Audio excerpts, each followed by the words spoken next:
Quand on est une femme active avec un emploi ou un business, on est maman, on est marié ou on est en couple, on a des charges, des responsabilités. On veut bien prendre soin de nos cheveux. Mais la vérité, c'est qu'on ne peut pas consacrer des heures et des heures à nos cheveux. Je faisais plein de choses qui me compliquaient la vie avec mes cheveux afro naturels. Résultat, fatigue, casse, perte de temps, perte d'argent et grosse démotivation. Aujourd'hui, ma routine est devenue simple et efficace. Pourquoi? Parce que j'ai arrêté ces 13 habitudes qui ruinaient tous mes efforts. Je vais vous les partager dans cette vidéo tout de suite pour que vous voyez concrètement comment protéger vos cheveux, comment gagner du temps et surtout comment retrouver de la sérénité. Cette vidéo est la 3e vidéo d'une série de 3 consacrée à la routine capillaire. Si tu n'as pas vu les 2 précédentes vidéos, je vais les mettre en description. Comme ça, tu pourras aller les regarder après cette vidéo. La première habitude que j'ai arrêtée, me limiter à la connaissance de mon type de cheveux et de sa porosité. Et donc, ce que j'ai fait, c'est que j'ai beaucoup pris en compte la densité et l'épaisseur de mes cheveux. La densité, c'est le nombre de cheveux que j'ai sur ma tête. Et l'épaisseur, c'est leur grosseur. Je compare à un fil à coudre normal. C'est comme ça que je détermine si j'ai des cheveux fins ou épais. Donc, dans mon cas, j'ai des cheveux fins, de densité moyenne à grande. Résultat, moins d'effets inutiles, bon gain de longueur et moins de perte d'argent. Je ne me retrouve pas à acheter des produits qui ne fonctionnent pas. La deuxième habitude que j'ai arrêté de faire, c'est de remplacer le shampoing par l'après-shampoing. Donc, ce qu'on appelle le co-wash. Dans le mouvement NAPI, on a beaucoup encouragé à utiliser plutôt l'après-shampoing à la place du shampoing, se disant que non, le shampoing est trop desséchant, mais c'est une erreur. Sur ma chevelure, l'après-shampoing laissait des résidus et en plus, je venais trouver des résidus qui étaient là, qui n'arrivaient même pas à véritablement enlever. Parce que quand j'applique le shampoing, j'ai senti une grosse différence. Résultat, un cuir chevelu qui est propre. Là, la peau s'est renforcée. Le résultat est clair, non? Troisième habitude que j'ai arrêté de faire, sauter le soin profond. C'est le jour de mon soin, je dois laver mes cheveux, je dois m'occuper de mes cheveux. Et pour aller plus vite, je décide de ne pas faire le masque. C'est une erreur, c'est une habitude qui était vraiment nocive. Le moment du masque, c'est aussi le moment où je démêle mes cheveux à fond. Et je m'arrange donc à avoir des masques qui soient démêlants. Le temps que j'investis dans le masque n'est pas du temps perdu. Surtout que nous avons aujourd'hui des masques qui ne se mettent pas pour plus de 30 minutes. Quatrième habitude que j'ai arrêté, démêler les cheveux avec un peigne à larges dents. Et ça, c'est vraiment une découverte qui est toute récente, je dois l'avouer.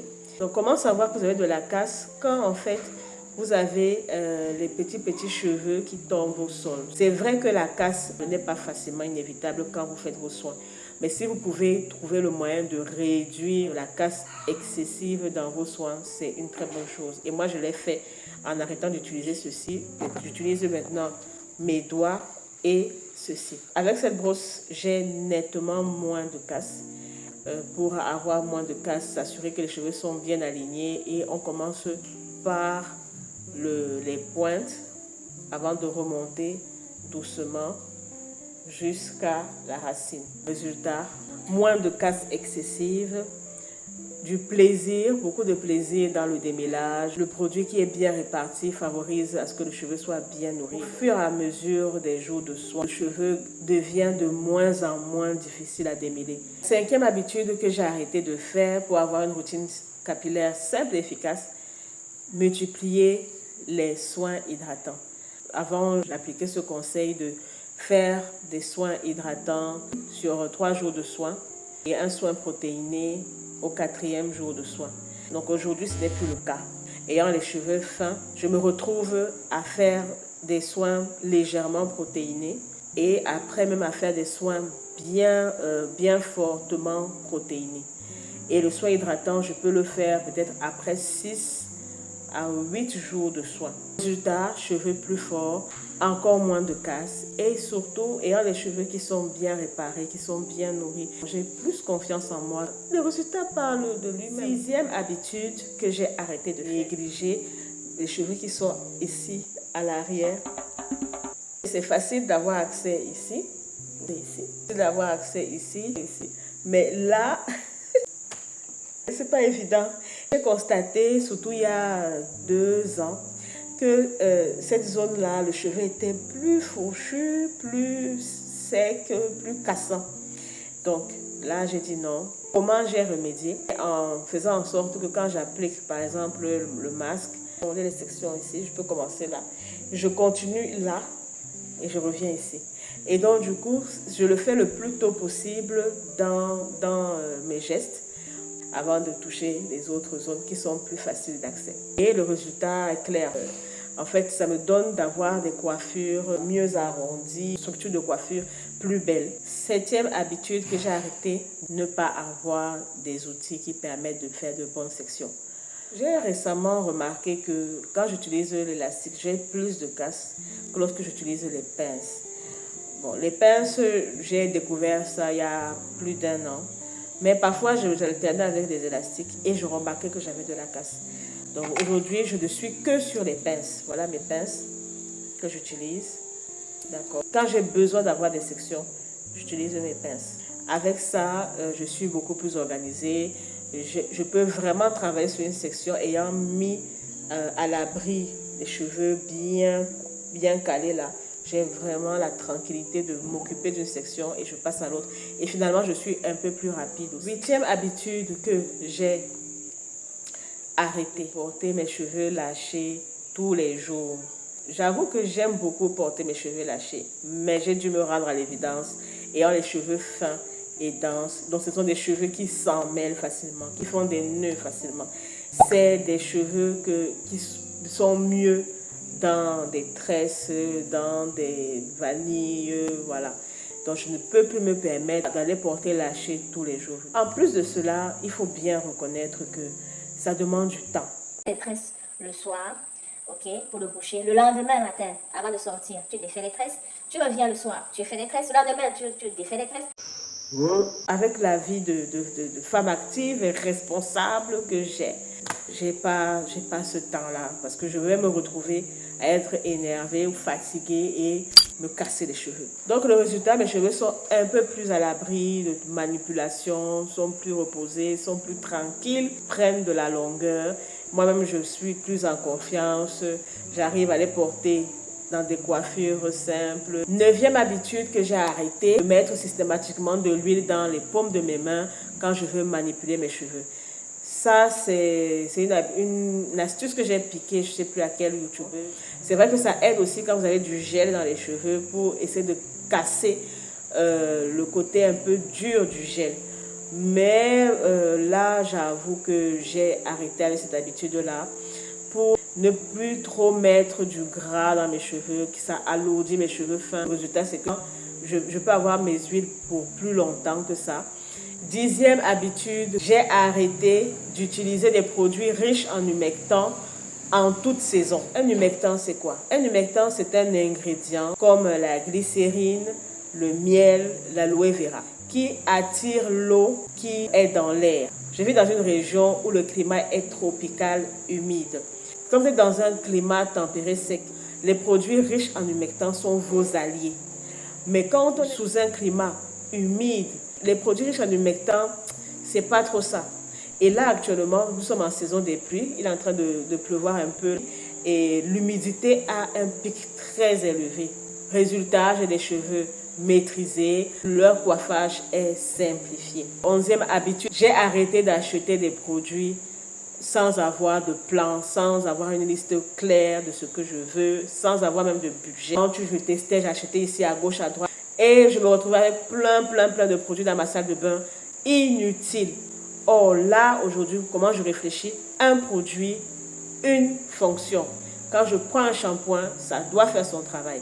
Quand je prends une crème coiffante, ça doit faire son travail jusqu'à la dernière goutte. Je ne m'éparpille même plus dans les marques. Quand je sais que non, avec ce produit-là, j'ai le résultat que je souhaite, c'est fini. Je ne me cherche plus. Je veille à ce que je n'ai pas à les changer tous les mois. Et dans le résultat, c'est de l'efficacité, c'est aussi de l'économie. Il y a moins d'éparpillement, plus de sérénité. Nous allons maintenant aborder la 12e habitude que j'ai arrêté de faire. Si tu es arrivé jusque-là, s'il te plaît, commente sérénité. Merci de me faire ce petit clin d'œil-là. La 12e habitude que j'ai arrêté, ne pas couper les pointes de mes cheveux. Quand tu as des cheveux fins et denses, tu te confrontes beaucoup à l'emmêlement, tu te confrontes beaucoup à l'affinement de tes cheveux. Souvent, quand tu les lâches, ils peuvent être même à un moment donné assez transparents. Il est préférable de couper les pointes. Ce sont devenus des fourches. Et vu que la fibre capillaire est déjà fine, le cheveu donc sera encore plus fin. La solution à ça, c'est de couper ces pointes tous les 3 à 4 mois. Donc ça, c'est ce que j'applique. Au début de la première vidéo de la série, tu peux voir comment je compare ma touffe de cheveux aujourd'hui à la touffe de cheveux que j'avais il y a 4 ans. J'étais ignorante à l'époque là, hein, j'étais moins ignorante. Aujourd'hui, bon, la connaissance est une bonne chose. Là, maintenant, j'ai des cheveux en fait qui ont plus de volume. Et vraiment, je préfère le volume à la longueur. Mais je suis persuadée que c'est très possible d'avoir les deux. Donc, tout est une question d'ajustement. Le must pour moi, c'est d'avoir des cheveux plus sains, d'avoir des cheveux plus beaux visuellement. 13e et dernière habitude que j'ai arrêté de faire, c'est de limiter le port du foulard au dodo. À l'époque, je m'arrangeais juste à avoir un foulard ou deux et que je ne portais que pour dormir, c'est tout. Or, vu que je ne souhaite pas porter toujours mes cheveux lâchés quand je sors, je me suis procuré beaucoup plus de foulards et je voudrais encore m'en procurer que je peux porter quand je sors sans problème.